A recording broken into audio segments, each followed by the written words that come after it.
I'll check it out. So I go there, and it's pretty good. It's it's an average thing, but I get really angry. How dare they call this a sandwich? If you're not aware, an open-faced sandwich is just one piece of bread and one piece of meat and vegetables. A normal sandwich is two pieces of bread and one meat and vegetables. How dare they lie to us by calling this a real sandwich? I was just thinking, that's like turning in an 8-page paper when your professor asks for a 12-page paper. You're just cheating, that's what you are. So I was thinking, think of all the other ways, you could call things open-faced and get away with it. So what if I'm oh, I just ran a mile in 4 minutes the other day. And they're like, wow, honey, that's really great. I was like, well, it was an open-faced mile. And then you're like, oh, I had a threesome the other day. You're like, wow, honey, you're really cool. It's like, well, this is an open-faced threesome. And then I was thinking, say you're making love, and you're performing oral sex on your partner, and you're doing great, and it's almost there, but you fuck up and you stop at the last moment. And your partner's like, what the fuck, hon? You're like, why did you stop? And you're like, no. This is an open-faced orgasm. That's it, guys. Thank you very much.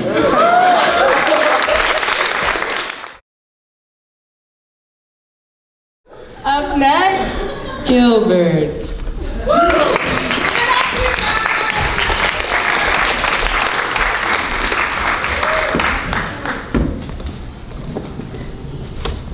All right, yeah, well, I'm a student here at Swarthmore, which means that sometimes I have to buy things. So sometimes I have to go to Target. And when I go to Target, will this stay up? No, it won't. All right, I'll hold it. So when I go to Target, I have to buy things. So, Monday I go to Target. I go to the douche aisle. Yeah, that's a thing. Pretty impressive douche aisle actually too at Target. It's expansive. It's just very wide-ranging, a lot of flavors. And I'm looking at the douches and they're just kind of scary. They have weird flavors. They have lemon and honey, and they have vinegar and water. So I'm thinking, which is the optimal enema? Which is the best deal for my buck? And I look at the package and I pick up the package. And there are 4 douches in this $2.50 package. And $2.50 is a lot of money. That chaps our ass here, if you have to spend $2.50. So I'm looking, I go, 4 vinegar and water enemas for $2.50, and I'm in college. I don't need to. So I just kind of take one of the vinegar and water enemas and put it in my pocket, and I just walked out of Target. Because what are they going to do, okay? No Target employee making $7.25 an hour is going to walk up to me, say, why do you have something to clean your ass that you didn't pay for, and is going to then take me in the back, take a picture of me, and not allow me to ever walk into that Target again. It's not gonna happen. So that's my life. But it's not as much of a mess as a friend of mine, a dear friend of mine from home. She has a great ability to get with very attractive men for the first 24 hours that she meets them. She has a great ability to talk to them. And then after that, it just kind of goes downhill. They talk the next day after they hook up, and they're all fine and everything, and typically the conversation goes something like, hey, I had a great time last night, you were a really cool girl. And she's like, yeah, I'm even cooler on your dick, LOL, hit me up if you want to do it again. And it's just kind of weird. And then, and then he goes, yeah, no, I don't know about that, but you're still cool. She's like, oh yeah, I'm sorry, that's kind of weird, but it's all right. And 4 hours later, she will get wasted and be like, LOL, JK, if you really want me to be on your dick, hit me up, okay, LOL. And it's really unfortunate that she does this, because it's just kind of like a middle-aged suburban housewife, let's call her Linda, who calls Kohl's 5 times in a week because she really wants to know if they have the sale they had last Saturday. And they're not gonna have the sale again, so I don't know why you keep calling. But she does. So that's unfortunate. Yeah, so over winter break, I went to DC and I hung out with some friends of mine. And it was really great, we had a great time. And I had to go, we went to tour the Senate and the House, which was a great opportunity. But I had to wear fancy clothes. And I don't have fancy clothes. What I wore was khakis and a lime green dress shirt. If you saw me in winter formal, you'll know that I don't have any fancy clothes because I wore a Rice Krispies treat and 2 Ritz crackers on my nipples. So that's a thing. But so I wore this. So I wore this, and we're taking the tour, and it's great. And I look like a used car salesman, but it's perfectly fine because I have great Volkswagens, and I think you'll like them a lot when I show you. And we go through the tour, and halfway through the Senate, we're like in one of the fancy rooms or whatever. And I realized that my nipples are chafing, and it's really uncomfortable. It's really uncomfortable. And then I look back and I'm thinking, why are my nipples chafing? And I think back, and it's the body scanner that you have to go through when you get inside. I mean, think about it. I think we're all allergic to invasions of our Fourth Amendment rights to privacy. So I was like, this is actually ingenious. What a great way to stop terrorism. No one is going to commit a terrorist act when their nipples are chafed. They're not going to go through with it. If you are set out to do some harm and halfway through your nipples chafe, you got to stop. You have to go to CVS, you have to buy Vaseline, you have to fix this before you're going to go through with it. So I thought it was ingenious. But what was really concerning was that I have to go into the Senate chamber and my nipples are chafing. And so I'm sitting down and the senators are like doing their business and there are guards everywhere and they're looking at me and I'm just kind of like rubbing like my nipples really softly and I'm just kind of like negotiating with them and asking them to stop. And they're looking at me like I'm going to activate the timer or something. Like it was very, very, very, very stressful. But yeah, and so if I can leave you with one last thing, the University of Oregon recently had a great paper published by Dr. Mark Carey that was funded by an institute with $700,000 of taxpayer money, of our money. And Dr. Mark Carey, in all of his infinite wisdom at the great University of Oregon, and I'm kind of concerned that no one here has like stood up and let me know that the University of Oregon isn't a real university. It's kind of concerning, you guys. You guys should know that. But they found this paper that says that human ice interactions are inherently sexist. Should I repeat that? Human ice interactions are inherently sexist. The abstract said that we have to promote equitable human ice interactions through the interpretation of glaciers through a feminist perspective, a Marxist feminist perspective. If any of you know how to interact with frozen water in a feminist way, I have $700,000 of our taxpayer money for you. Thank you.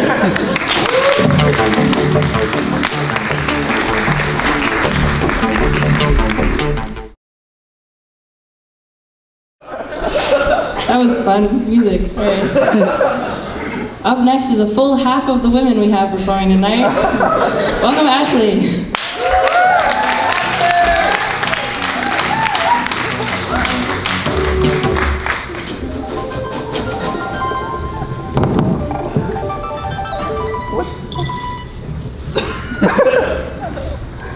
So whenever I tell people that I live in Parrish, they always low-key pity me. They're always asking me, hey Ashley, why didn't you come to our MMK this week? Or why didn't you come hang out in our hall? It's not like I don't have friends, I just don't have friends in Parrish. There are some benefits to living in Parrish though. Like 1, the walls are thin, and 2, the sound travels really well. So when you mix that with a bomb Saturday night, you get some really good old-fashioned porn. I don't know my hallmates, but I know, just like me, they're listening. And if they weren't so ashamed of listening, then we could get a bag of chips and enjoy this porn together. And maybe then I would know my hallmates. Even better, we could have it for our next MMK activity. It'd be difficult, yeah, like finding material, but that's what we have RAs and SAMs for. They can get to know the residents so they can coincide MMKs with the residents' sex lives. And then we can also have snacks. It's really difficult. It's like choosing wine for a meal, right? We have to find out what snack complements the porn. Like, do we want original Lay's chips or salt and vinegar? but it is rough living in Parrish, not knowing your hallmates. Like, I can never tell who's taking a dump next to me, unless it's Lizzie B after coffee talk. But just because I'm on a toilet doesn't mean I don't have manners. I always say hello. I just peep on the stall, I'm like, what's up, Lizzie B? This way, coffee talks never end. Thank you.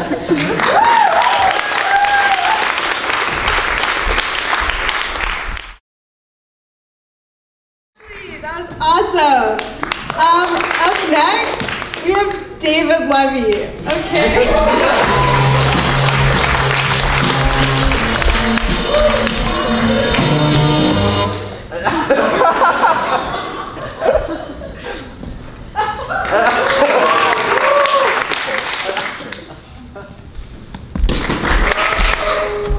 All right, that was worth a shot.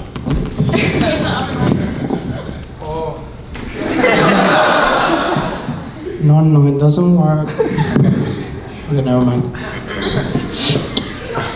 A concept. The inventor of the blowjob, otherwise known as the world's worst cannibal,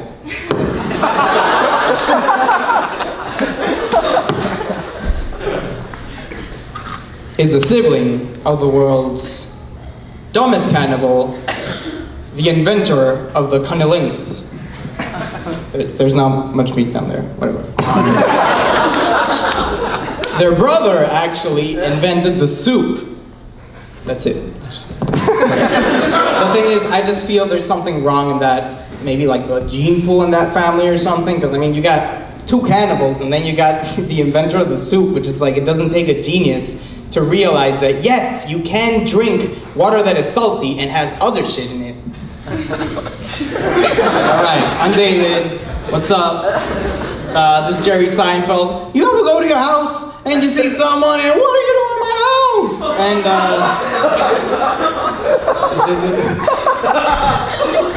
this goes to Jerry Seinfeld. You ever go to your house and you see someone, what are you doing in my house? Hey, that was just me in falsetto.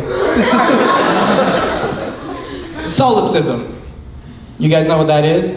Doesn't matter. I mean, just in case I'm going to say what it is, it's like the concept that the individual, you are the only person that really exists. All right? And I think that's sort of a beautiful concept. It's very narcissistic, but it's a beautiful concept. So let's imagine you guys, you just graduated, I don't know, like a year, 2, 3, 4, whatever rocks your boat. I mean, you're the only person that exists. So let's say you graduated, and then you see a buddy of yours from high school you hadn't seen in a while. You meet like at Walgreens, and you're like, yo, and they're like, yo. And then you're like, what's up? And then they just tell you this terribly depressing story of how they started doing hard, illicit substances, and they divorced their wife that apparently they were married in high school or something. And then, however, they became a born-again Christian or some specific faith, and then they just told you this, and how they're just the happiest person alive right now, and you're like, whoa, that's great, and then you never see that person again. But that experience sort of changes a little bit of you, you know? And in a sense, I think there's something terribly, well, not terribly, just something really beautiful in the fact that that person's existence is reduced to that single moment. Yes, sort of sad. And completely selfish, if I may say so. But then would that mean that maybe I am but a stepping stone in your life? Maybe I'm just a stepping stone in the individual's life. Or maybe, no. I'm just saying, it's a silly concept. Let's move on. Directness. Let's talk about directness. Why don't we? All right. You guys ever walk around campus and then maybe sort of make eye contact with a person and you don't really know if you know them and they don't really know if they know you, so you're like, who's this guy? Do I know them? And they're like, who's this guy? Do I know him? And so you're like, fuck it, I'm just gonna take the risk. So you like raise your hand up and you go like, and they didn't match you there, so it was just like, all right. But I think it would have been much better if the other person would have been a little bit more direct, you know? So if you ever like walk through someone and you really can't stop and talk, you should stop and talk and say, hey David, I can't stop and talk right now, I'm late to class. Or hey David, I can't stop and talk right now, you're a piece of shit. The classic, hey David, I can't stop right now, the CIA is looking for you, you're a goddamn American hero. Which I'm not, I'm from Peru, but I mean, you can dream. But yeah, I think we should all learn a little bit more from media around us. Maybe in this sort of sense of trying to be more direct or whatnot. Like for example, take SpongeBob. You know, SpongeBob SquarePants. For those who don't know, SpongeBob SquarePants is a cartoon about a sponge whose name is SpongeBob. His best friend is named Patrick Star, which is misleading because he's not a star, he's a starfish. So what can we learn from that? That's right, kids. People are not their names, except my Uncle Dick. He's a literal penis. He doesn't like me very much, but I still like him. Whatever. So SpongeBob, as I'm saying, he's a very direct sort of fellow. Like if he's ready, he's just like, I'm ready. And if he's happy, he just hits you with that obnoxious smile and laugh. And I think that I've sort of like taking a little bit of that. At least I've just learned maybe the obnoxious laughter, but something there. And what I'm trying to say is that we should all learn from that. As a kid, you know, this is a weird transition. As a kid, I didn't used to be very hungry, so they have to like incentivize me. You know, like kids like, choo-choo, here comes the train, or here comes the airplane, or I gotta do this fast because I think I'm over the mark, but all right. Choo-choo, here comes the whatever, and then, the bicycle, which underrated form of transportation. Greenhouse gases, come on.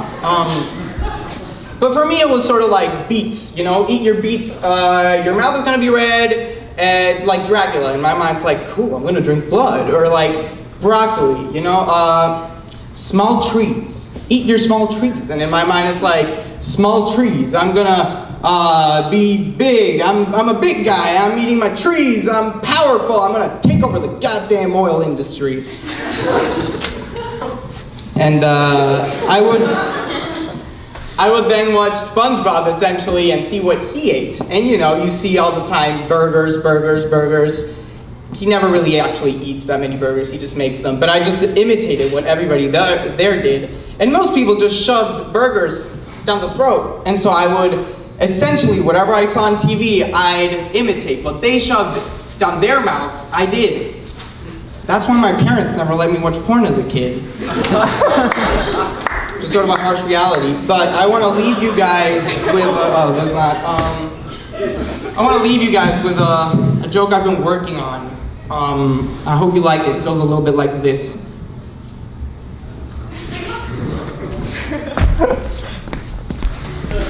Oh, that's it. That's the joke.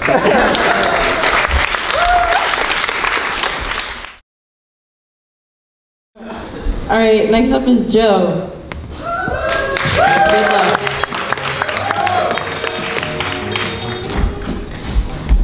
Can we just clarify, David? Yeah? Did you break into Jerry Seinfeld's house? Yeah. Okay. This is awesome performing here. I did open mics in Philly over the summer, and the hardest part of that was being in a bar by myself.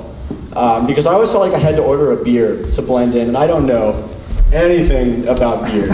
And when you ask someone what a beer tastes like, you get an answer like, oh, it's a hoppy stout. I don't know what either of those words mean. Is that like me playing basketball?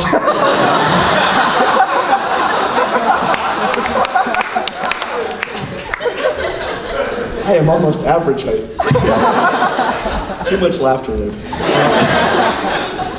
When I ask about a beer, I really just want to know one thing, which is how manly is it? Because I think at least guys know there's like a manliness hierarchy of beers. At least I don't want to make generalizations. I believe this is so. I don't want to order an embarrassing beer by accident. You know, I had a friend in high school who drank summer shandy. I don't know why that's embarrassing. The popular guys cut off one of his arms. And it was really embarrassing. I don't want that. If there's a beer that's like drinking stale bread with squirrel bones sort of ground up in there, that's the one that I want, regardless of how it tastes. That's not the important part of drinking beer, I feel like.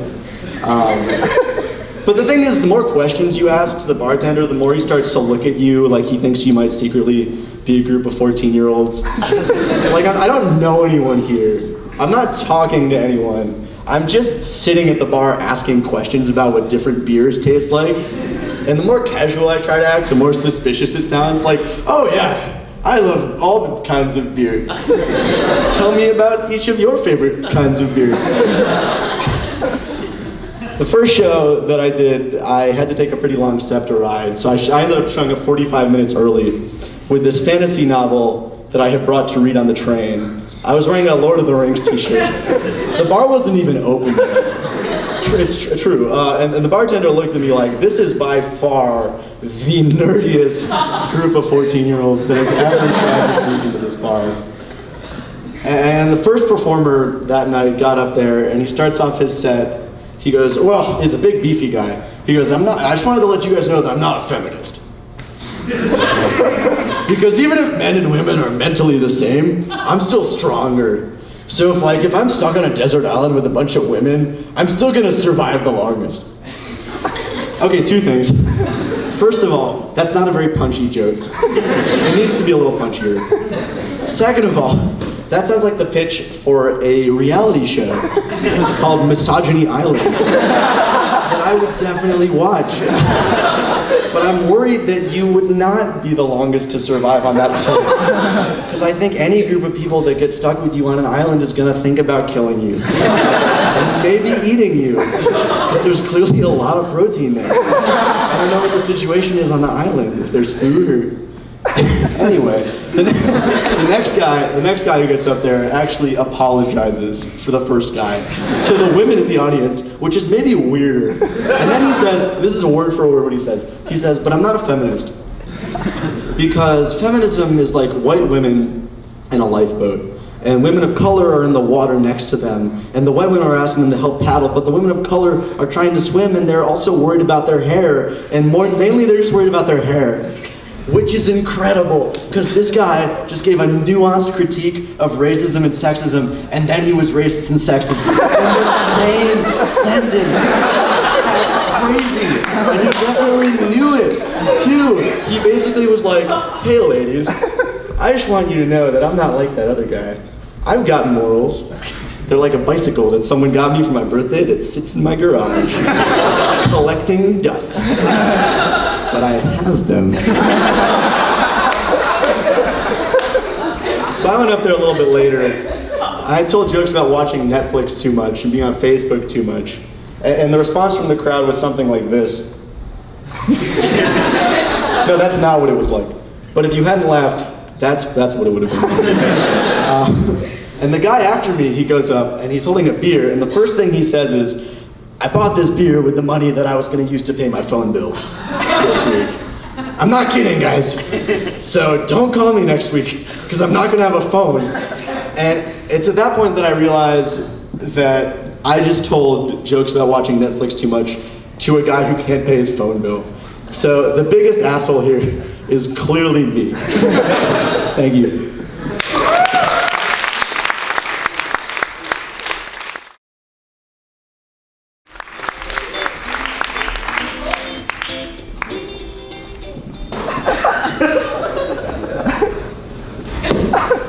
Cheers. What's up, everyone? This one works. So is this one? Sorry. Hey, everyone, I'm Cole, I'm a Libra. I'll tell some jokes. So, I went into Philly recently. I was on SEPTA and I had to pee so badly. I don't know what happened. I just was there and it hit me. And I got off the train and like there are no bathrooms in the SEPTA stations, and I was just full panic mode, just like, where's the bathroom? Find a bathroom. I gotta pee. And I was kind of in that situation where like, you know, having to pee really badly just becomes a perfectly acceptable like legal defense. You know, I was like, yeah, I can pee in the street. Oh, I can pee in the street. You know why? I had to go really badly. Like, you know, I see a car parked on the street, I'm gonna break in the car. Break in the car, I'm gonna pee in the car. I'm gonna pee in the car. Why? I gotta go, officer. I gotta go. I gotta go. You know? And I walked past a hospital, and I was like really, really tempted to bust into the emergency room like, someone help me, it's an emergency. Where's your bathroom? I figured that would piss a lot of people off though. So I went home over winter break, and oh, someone got it in fact. I went home over winter break, and I was watching a lot of Animal Planet. I love Animal Planet. Y'all like Animal Planet? Okay, so not really, that's cool. I'm a huge fan. I grew up on like Steve Irwin, Crocodile Hunter, you know, Jeff Korn Experience, and but now like the shows are about people who live in Alaska and like burly Florida guys who build fish tanks, and they get away with it by calling they changed the tagline where it's like Animal Planet, surprisingly human, which is so lame, right? I mean, that's not what Animal Planet's about, right? Like, that's like if Fox News started running stories about the influence of the NRA on Congress, and it was like, Fox News, surprisingly fair and balanced. But yeah, so I was watching these shows about condors, California condors, which are, you know, sweet, giant, like, they're huge vultures. But they live in the Grand Canyon, and they've got their nests up on these cliffs. And what's crazy is like these cliffs are super high, and then when the babies like are like pubescent, right? They just like the parents just kind of get them off the cliff, off they go, without ever having flown before. That's like putting a 3-year-old on one side of a football field and being like, "Run to mommy if you want food. Run to mommy," you know? Insane. But I was thinking about like, if you know, there's got to be that one like condor baby, right? That like, you know, for the whole 2 weeks out before the day, right, where they're gonna jump off the cliff, it's like edging over to the side, looking over and being like, "Oh, dude, like we're gonna fly. You guys excited to fly? I'm so excited to fly. It's gonna be so sweet." And then like when the day comes where they gotta fly, they're off in the corner of the nest like, "I wanna fly. I wanna fly. I'm scared. I wanna fly." But you know that like a condor parent, like they're tossing their pubescent kid off a cliff. He's gonna come up and be like, "Are those tears? Are those tears? Are you a condor? You got a condor up right now and jump off that cliff. I don't want to see no tears. No chick of mine's gonna have tears. Condor up." Seems like I got some time left. So, where's everybody from? No, I'm just kidding. I'm done. Thanks, everyone.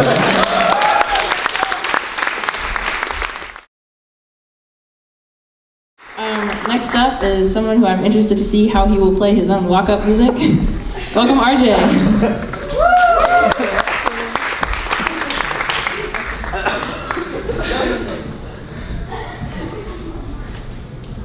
Hello. Hi. Okay. I know what you're thinking. What is he wearing? Does he realize how ridiculous he looks right now? Baggy jeans with the cuffs rolled?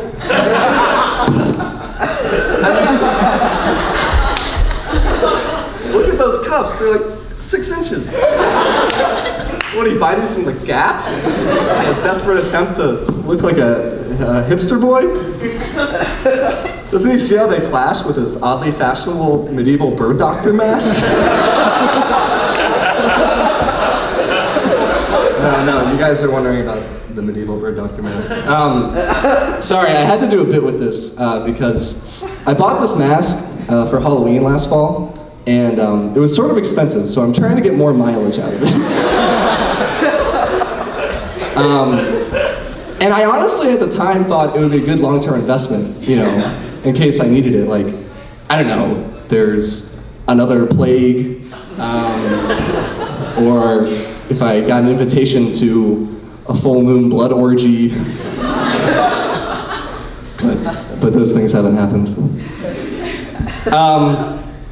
So yeah, I gotta put these on because I've been getting a lot of shit about my appearance lately, especially the way I've been dressing. And just this summer, I stopped wearing cargo shorts because I was being bullied, honestly, relentlessly bullied. To be fair, I was being bullied by a BuzzFeed listicle. You might have read it. It's called 13 Reasons to Cargo Fuck Yourself.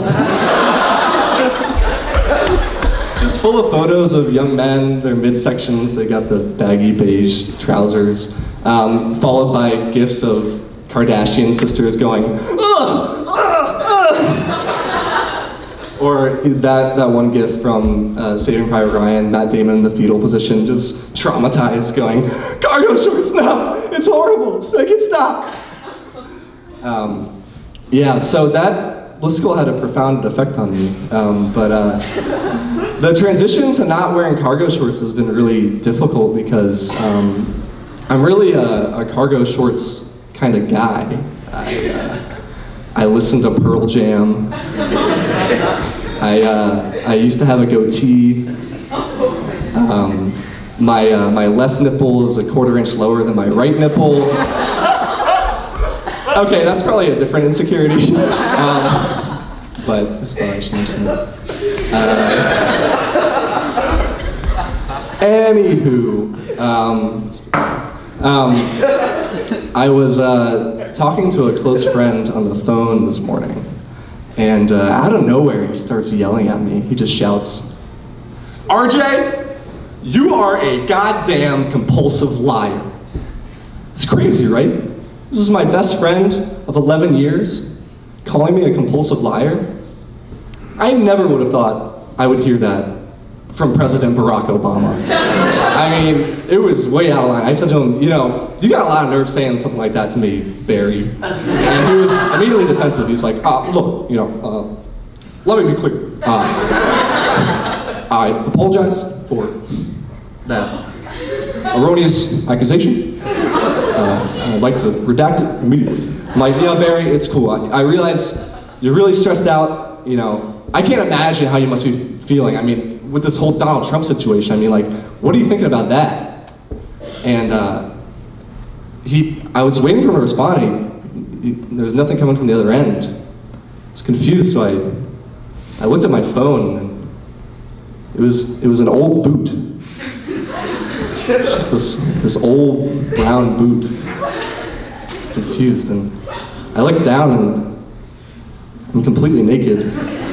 Except I got a pair of red socks, and I'm in the amphitheater, and it's sunrise, and my eyes are aching. And beside me are these bowls of pasta. I look at my arm, and there's this purple Sharpie, and it says, "Great orgy, am I right? Thanks for the mask." But yes, that was my morning, and that was my set.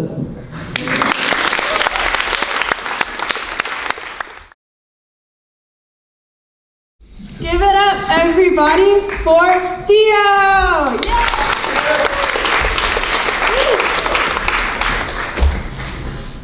Hello. So, this story starts standing outside of a club, already very drunk because we don't want to pay for drinks, in Germany. And I am making what I think are hilarious your mom jokes because I am a 16-year-old child. And my best friend Garrett is telling me to shut the fuck up because he's also a 16-year-old child, but he doesn't want to admit it. So he finally just snaps at me and he says, "Can you, for one night, be serious? For one night, just don't joke, don't laugh, don't even smile." I said, "Fine, but I'm gonna bet you a toilet brush." And this is the story of the first toilet brush that I ever won. So I'll spare you the details of the clubbing and cut right to the chase, the important part, which is when my friend Garrett calls me over to the bar and he shows me a card. Or he slaps the card down on the bar and he calls out, "Bartender, bring us your finest bottle of whiskey." And just like that, it works. The bartender does it, he goes and he gets a key and unlocks this special cupboard for special whiskey. And I ask, "What's the special occasion? Why did you get a VIP card for this?" He says, oh, it's not mine, I just found it. But still, it works. We're given this bottle of whiskey, we're given the card back, bartender prints off the receipt and says, may I say, excellent choice, Miss Ginsburg. And Garrett says, run.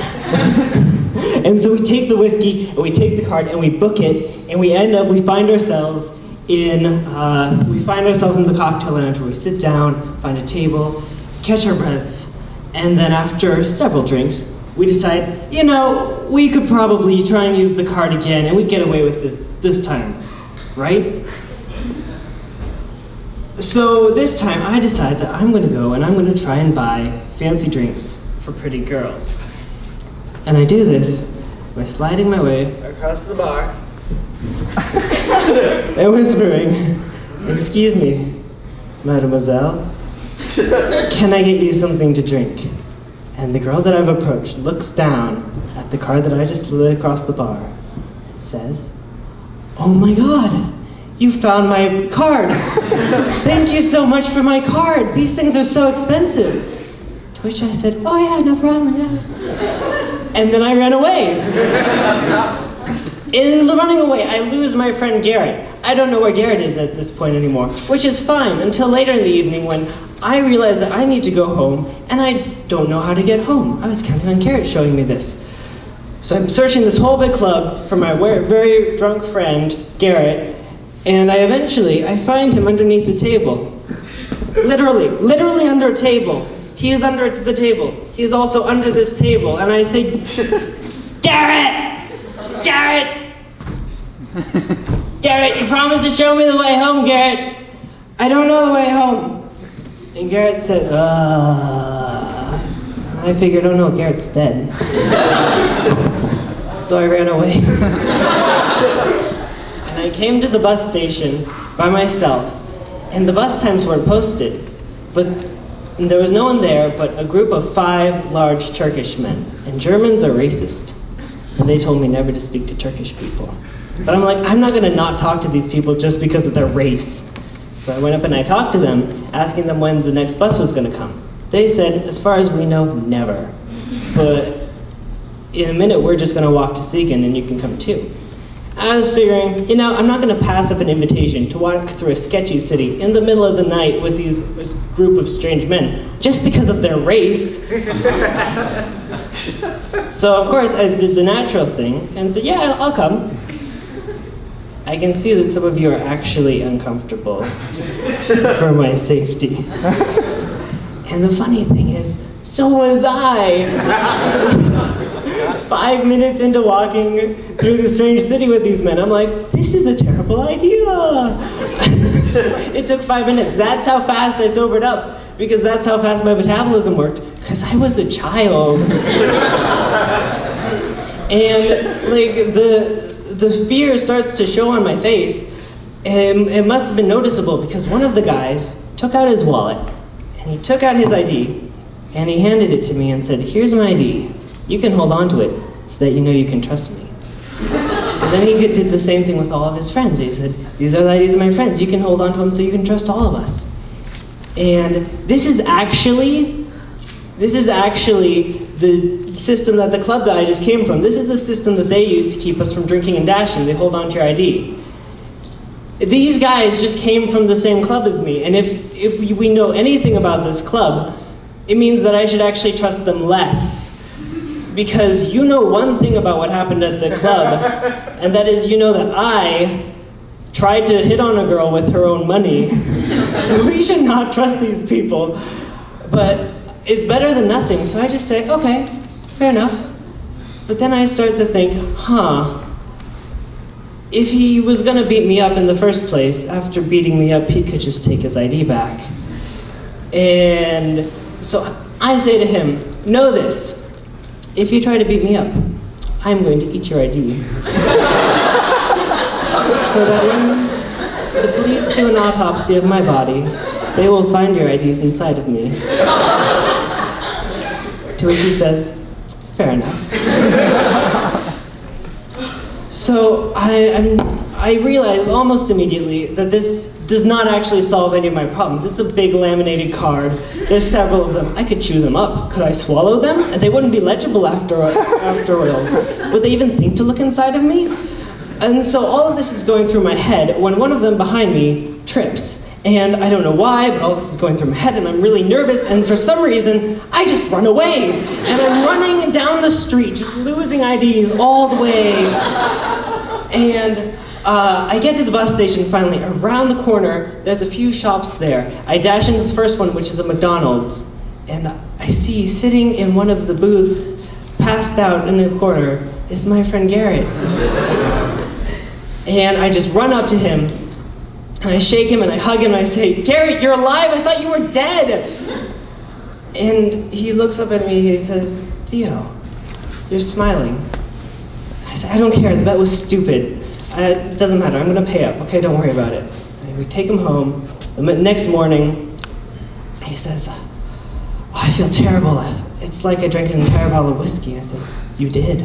I said, "Last thing I remember, we made a bet. Do you remember that?" I was like, "Yeah, it was about, it was that I wouldn't laugh or smile all night." And he said, "Did you?" I said, "No." And I won a toilet brush. All right, thank you.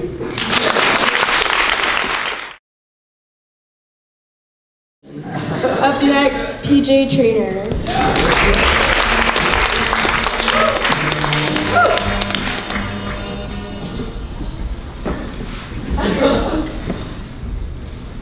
Hello, my name is PJ Trainer, and I recently made a new best friend. It's a ladybug, but I can't tell the difference between ladybugs, so it's kind of like I have 3.5 billion best friends. I think that stealth aircraft are really cool. They're really sleek, they have sharp edges, and they can't be detected by radar, kind of like me. You only ever see the outside of the stealth airplane. You never get to see the inside. What's up with that? I did some snooping, and here's what I got. The inside is it just looks like a minivan. It's a minivan. There's broken knobs and stains everywhere, and Toy Story is playing indefinitely. I didn't expect the inside of an airplane to look like that. And the weirdest part was that the pilots were really into it. They were just acting like they were going to soccer practice, which I think is inappropriate for a stealth aircraft. And what's more inappropriate is that they had children in the back seat. The kids weren't even theirs. That got me thinking about careers. And I thought I wanted a normal career, so I thought about clowns. My uncle is a clown and a necromancer. He acts more like a clown though. Unfortunately, he really sucks at it.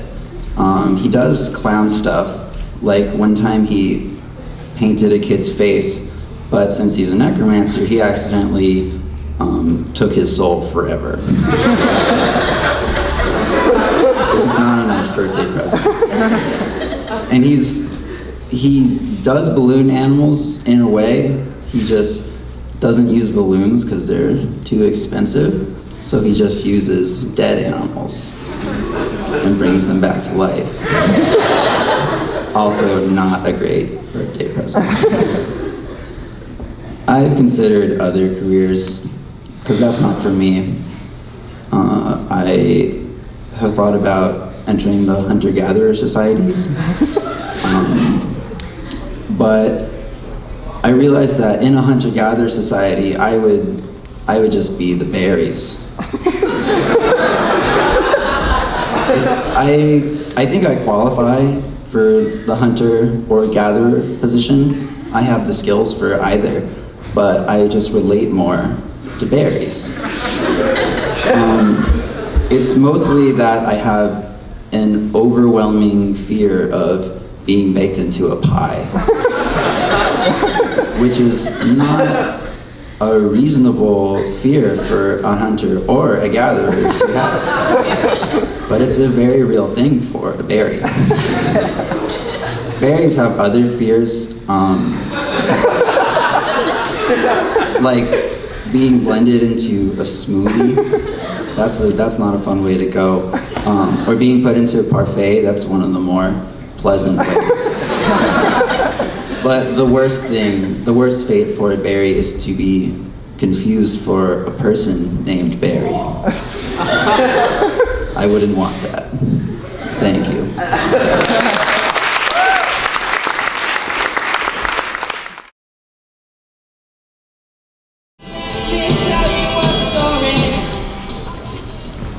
Hello, everyone.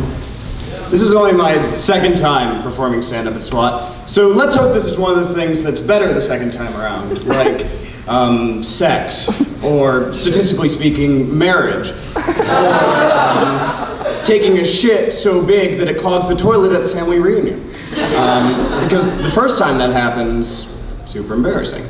But the second time, you just have to laugh it off and let the IHOP employees deal with it.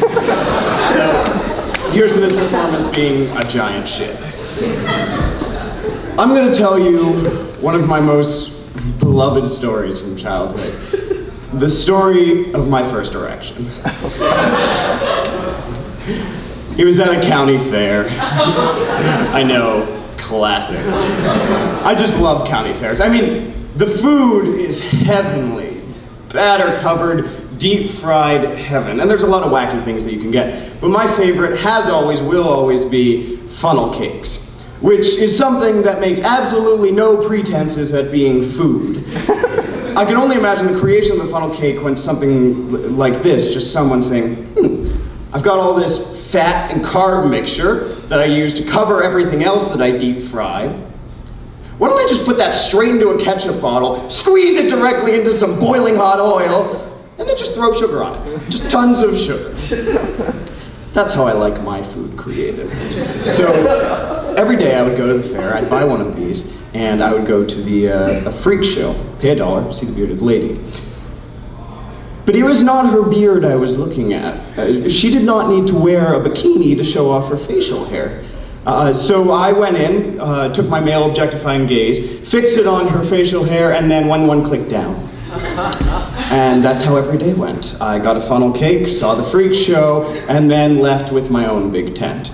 Or as Winnie the Pooh might call it, a rumbly below my tumbly. Now, I was only 12 years old, so I didn't really fully understand what was happening. I just knew that I felt really good. And I had white powder all over my hands. Now, if I were to do this only once, nothing would have happened, I guess. But after 2 weeks of the fair, things got associated. And then the next time that my parents were baking with powdered sugar, things got a little bit awkward. And I quickly figured out there's only a certain number of ways that you can cross your legs while standing up and still kind of maintain some sort of dignity.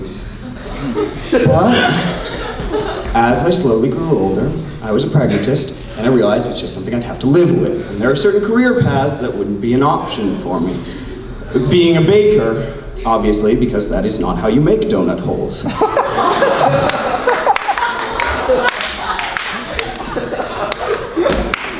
Also, being a drug lord, right out. Just like, yo boss, we got the new shipment of cocaine in, you wanna take a look? Nope, no, you just take care of that, I trust you completely. That wouldn't work, which is really a shame because looking at me, you can probably tell that I come from a long lineage of drug dealers. Canadians. For similar reasons, being a politician was just right out. What would I do if someone mailed me anthrax? I can't go sprinting out of a building going, everyone out, there's a dangerous toxin in there. I'm really not happy about this. Make America great again. And I slowly, over time, just got used to it. I came to think of it as an uber fetish. Just it's something that arouses you so much you can't help but get a physiological reaction. For those of you familiar with Nietzsche and his concept of the Übermensch, Nietzsche had an uber fetish for the Übermensch. So it kind of runs like that. And in preparation for coming to Swarthmore, I formed a bit of a support group for other people with such afflictions. Like what? I want to stay anonymous here. One person who had an uber fetish for breaking into people's cars and urinating for them. And then another person who had one for medieval bird doctor masks. And then another one who had an uber fetish for the really weird combination of ladybugs and berry pies. I don't know how much that happens, but apparently it was a huge issue in their life. But we learned to control things and learn some secrets. For example, did you know all the penis-owning individuals in the room, that if you clench your thighs and then unclench them over and over again, you can get rid of an erection. So basically, your penis has a cheat code. It's very convenient in lots of situations. And I thought this would be enough to prepare me for Swarthmore, but it was not. I arrived at my first class, and there I was, inside 199, with a giant chalkboard up front. In high school, we only used dry erase markers. You can see them at a distance. They got multiple colors. They're better in every way. There we were, chalkboard, white powder everywhere. So if you want to know how to wake up for an 8:30 class, the weird combination of terrified and aroused is a pretty good way to do it. So the entire class, I was just slowly trying to shove myself lower and lower underneath these benches, hoping to God nobody would notice me. And then the class ended, and I didn't really notice because I was just clenching my teeth and just going, But afterwards, I noticed that I was the only person left in the room. So I just slowly started checking over my notes. I assume very calmly looking, dotting my I's and crossing my T's. Well, inside I was just going, clench, clench, clench, go away, go away. And then the professor was coming up to me, white powder all over her hands, and I was just thinking, no.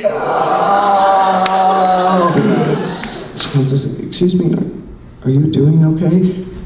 Yeah, I just really love circuits. And now I'm an engineer.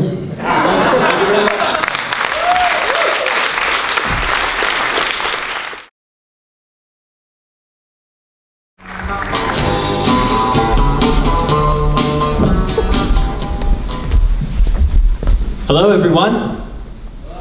Hope you all had a good spring break.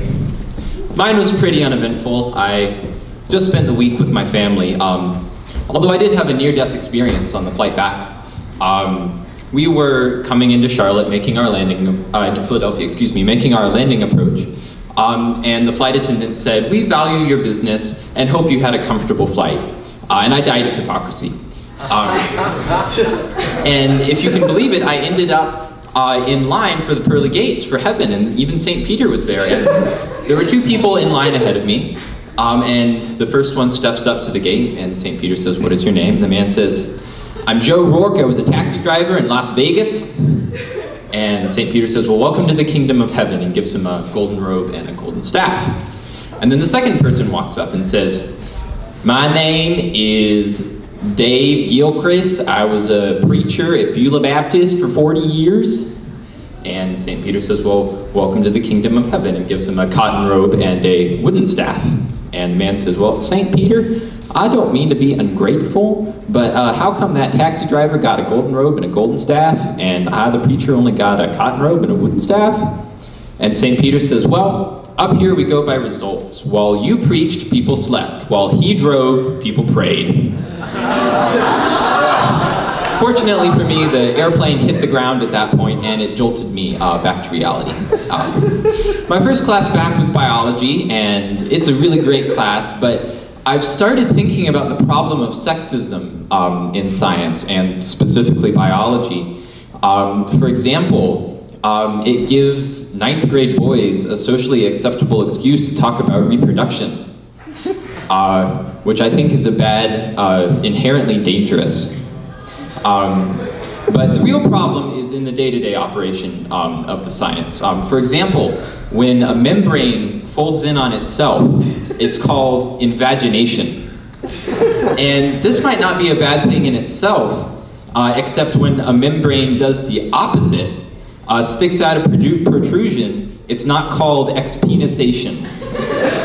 It's called a hydrostatic extension or a pseudopod. I mean, I guess I can see why they didn't want to call it a pseudo-dick, but...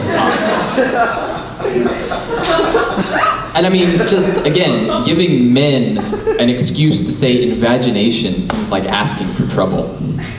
But invagination is actually a pretty big term in biology. It's central to our understanding of how life evolved. The theory runs that smaller bacteria were engulfed by larger bacteria through this process, and then they became symbiotic with each other. And so the cells became more complex and evolved in that way.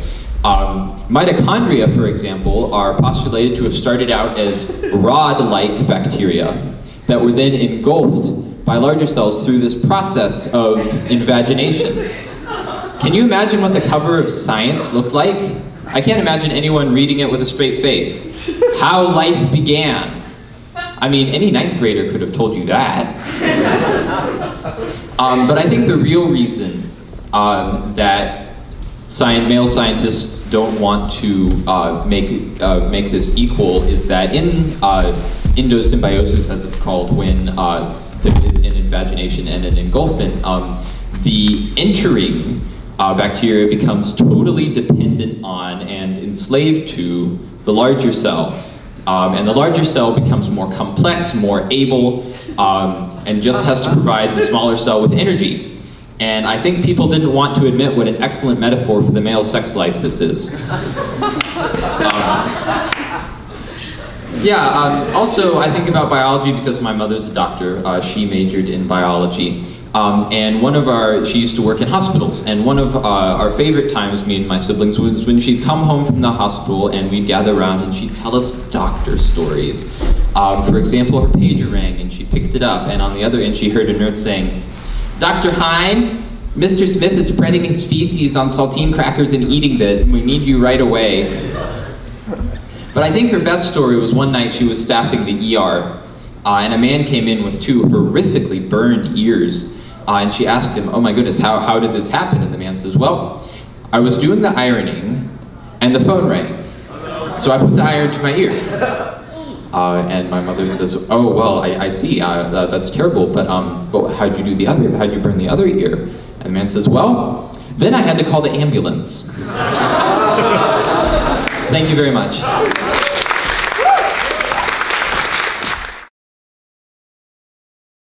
Next is Isabel.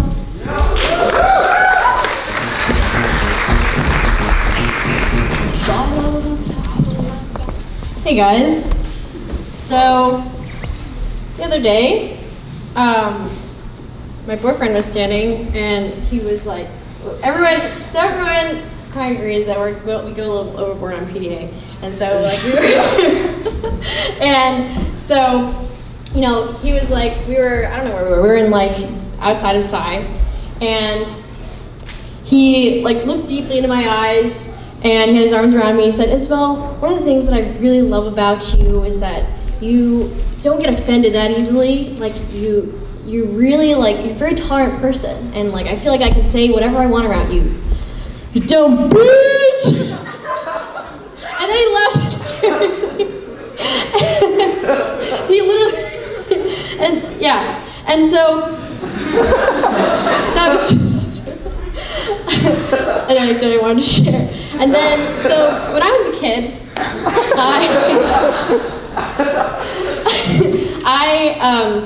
like, until I was an embarrassingly old age, I really hated going to the bathroom. Like, I had a serious, like, toilet training problem, right? And so one day I was over at my neighbor's house, Abby, and so we always play this game called Campfire outside, where we just literally like take a bunch of sticks and just stare at them, pretending like we're standing on a campfire. And so I really had to go to the bathroom. And I really, really didn't want to go in their house because her older brother was sitting in the living room. We had to go through the living room to get to the bathroom, and I had to poop, right? And so instead of doing that, they have this like garden in the front of their house, and they have, you know, like that decorative grass that goes up really high. And I was like, how old was I? I was like 6. And so I just like kind of go in the middle of this decorative grass. And I was really hoping that no one would see me. And then so we had this kind of posse of neighborhood boys that we're all kind of in like 5th and 6th grade at that time. And just at that moment, they all biked up to her house, and my little next door neighbor named Jake, I was like mortified. I was like, I really hope they don't see me. And then he saw me. He said, Isabel, are you pooping? and at that moment, I did not even pull my pants up. I just bolted all the way home. and Abby came over like 10 minutes later with her mom being like, where did Isabel go? And my dad had to cover for me. He was like, I don't know, I have no idea where she is. And so, yeah, that is, that characterized a lot of my childhood.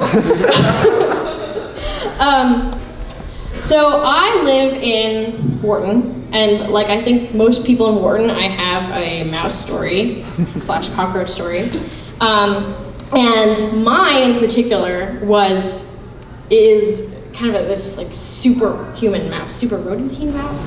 So if you know me, I have kind of this like complex where I feel I like have to feel very tough, and like I didn't want to make it seem as if this mouse was bothering me, but in the middle of the night, I would be like lying awake, right? Like most people in Wharton have had an experience like this, and you can hear this rustling, right? Like I left a Cliff Bar on the other side of my room, and the clock is ticking, and you just like hours later, you can still hear it.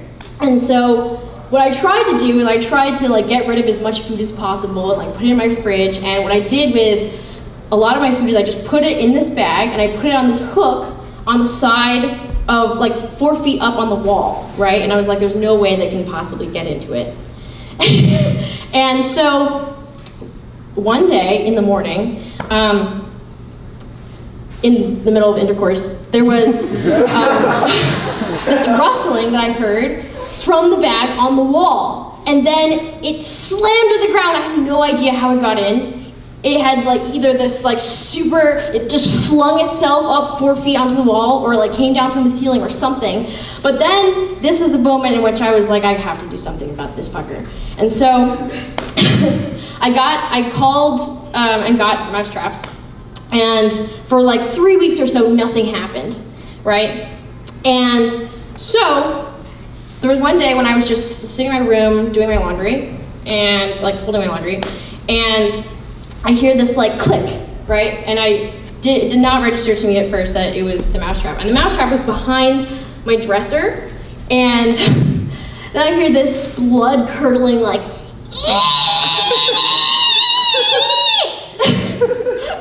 but the mouse didn't die, right?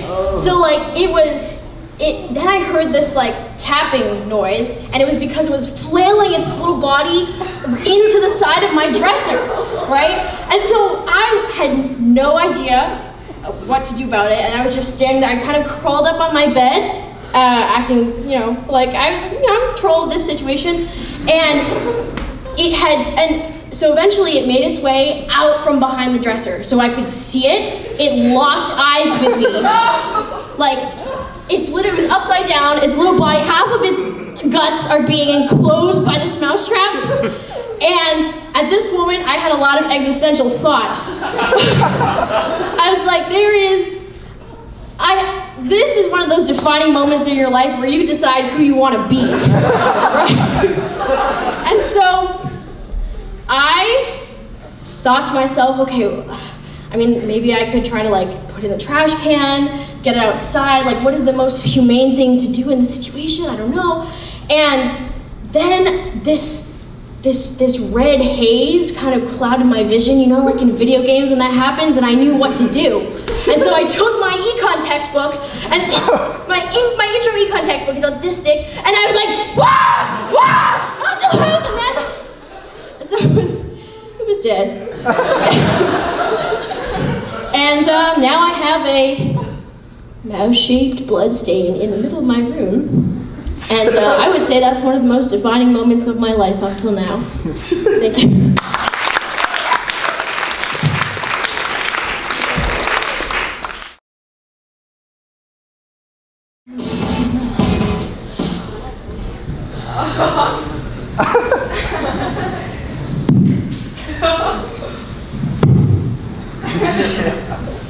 Hey guys, how you doing tonight?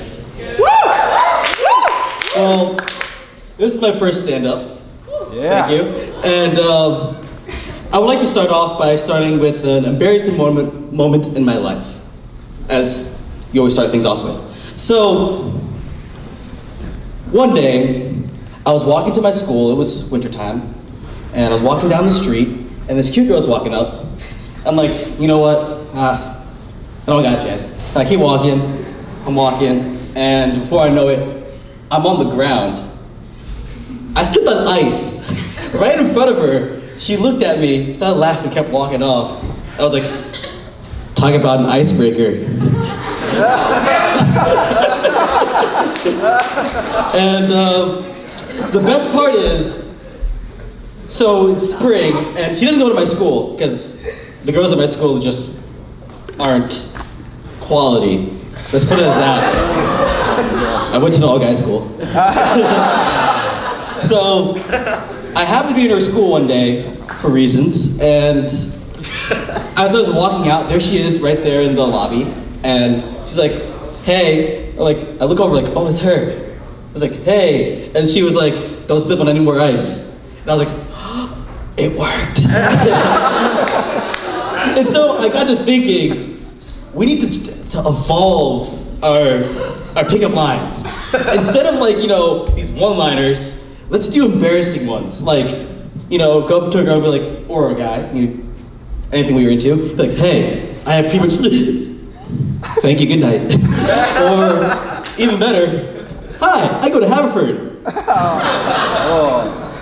And speaking about high school equivalence education, let's talk about, I was story senior year, so I have a particular brand of humor, which some of you guys might know. And the thing about this is I've been doing it all through high school, and I think probably one of my best ones was when I was in another class, I started it, and then into another class, I finished it. So I had 20 minutes of build up to this one joke. And the thing is, I'm a senior at this time, you know, so I built it all up. And he looks at me so mad, he raises his hands and tells on me to the teacher. And that's when the teacher said, it's Dakota, you should have expected it. And then he made it up a term for what my brand of humor is. It's called Dakota-isms. And he uses it now, even till this day, when anytime somebody makes this type of joke. And I've been really vague about these jokes, so I might as well give you some examples. Let's see if you can get the pattern. Do you think the sea is so salty because the land never waves back? Did you guys hear about the Navy SEAL that survived pepper spray and mustard gas? He's a seasoned warrior now. So, Swarthmore is an arboretum, and it turns out the other day that there was some trees planted here that are actually not from our country, and the school was charged with high treason. You guys start to know the pattern? You get it now? You know, I would like to give it up to some of the really great performers that came up here today. They were really great. Like, Cole, is he out there? Cole? Oh, there he is. He's a pretty cool guy. Well, if I was with him in that story of his, I would, right when he got that, you know, the urine urge, I would be like, dude, you're in trouble now. And then RJ, man, RJ is awesome. Where is he? There he is. Yeah. So I try to listen to it so much, but I feel as though he's trying to mask the quality of his jokes. It was hard. I'm sorry. And then, I must say, remember Andrew? His set really stuck out. All right.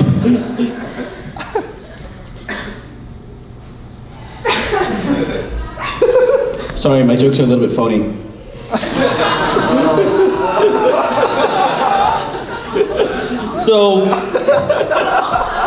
So a recent study found that women with weight live longer than men who mention it.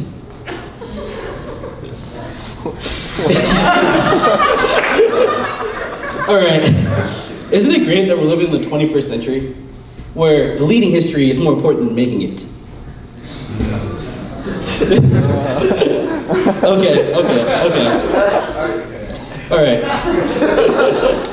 Did you know sex in an elevator is wrong on so many levels? All right. I'll leave you guys with one really great one. So, what did the egg say to the other egg? What? I just got laid.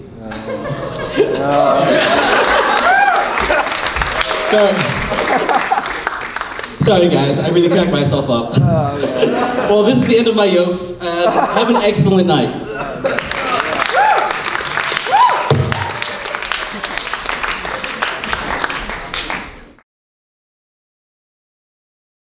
The night, Sam.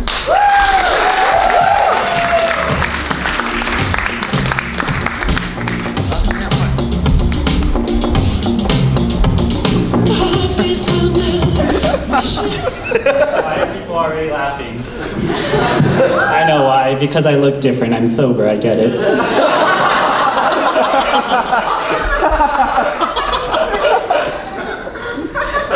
So, yeah, thanks everyone for coming out, and I'd like to apologize to Joe for whatever I did to him to make him put me last.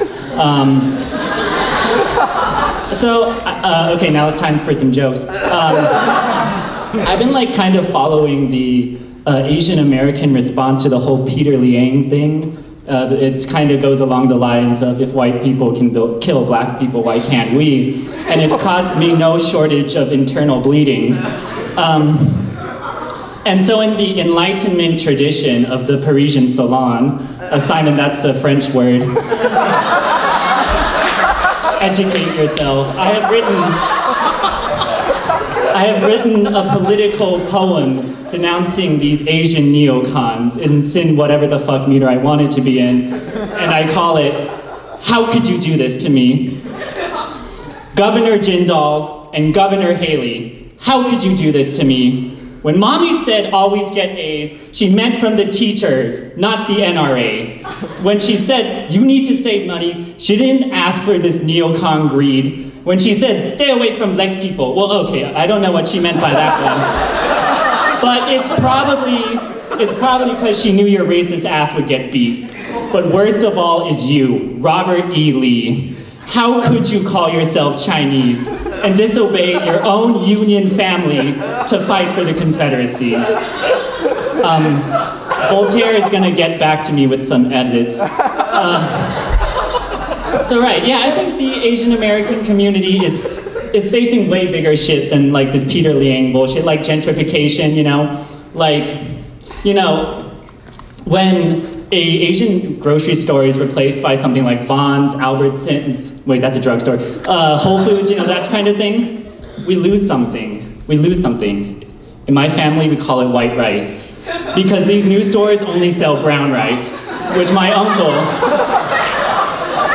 says is a conspiracy by doctors who are trying to scare us with diabetes. And I actually kind of believed him. I kind of believed him until 2 days ago when he died of diabetes. Oh, you guys laughed. I thought you would say, but I guess you're not really good people. But it's okay. He doesn't need your pity. He's an old Chinese man, so he only takes cash. Shit, what was I gonna say? Well, anyways, I guess his death has kind of started getting me thinking about health, you know? So for these last 2 days, I've been super healthy, you know? couple examples. I don't think it's particularly difficult, you know. I think it's just about making these small changes which make you feel better as a person. So, for example, I like to, before I go to bed, just kind of browse the dark underbelly of the internet. Of course, I am referring to BuzzFeed Eats videos. Because I think there's something very therapeutic about watching cheese be made less healthy. And it's just very comforting to know that no matter what happens, I'll never get to a place in my life where I'm cramming mac and cheese into a waffle iron and then topping the resulting abomination with guacamole. But I guess a problem in my 2 days of health that I've discovered is that I enjoy feeling healthy more so than actually being healthy. What is the difference, you say? Here's the difference. Being healthy, you make real changes to actually become a healthy person, which we all know is impossible. Feeling healthy, you rediscover what you are already doing to make you healthy. So pasta bar, it's tasting a little garlicky. I Googled the health benefits of garlic. If I go to class in the morning, I Google the health benefits of walking. If I sleep through class in the morning, the health benefits of sleeping. If I eat a salad today, oh, the health benefits of becoming a vegan. It turns out it's the moral high ground mostly. And if I've been awake for a couple of hours, I like to Google the health benefits of masturbation. And they do exist. It does lower, for people of the male sex, it does lower your risk for prostate cancer. And so in closing, in loving memory of my uncle, who did not die of cancer but diabetes, I will spend every day of my life vigorously participating in the fight against cancer. Thank you.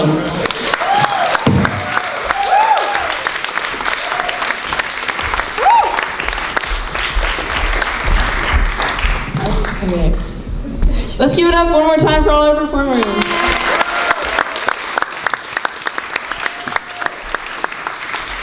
The show is over.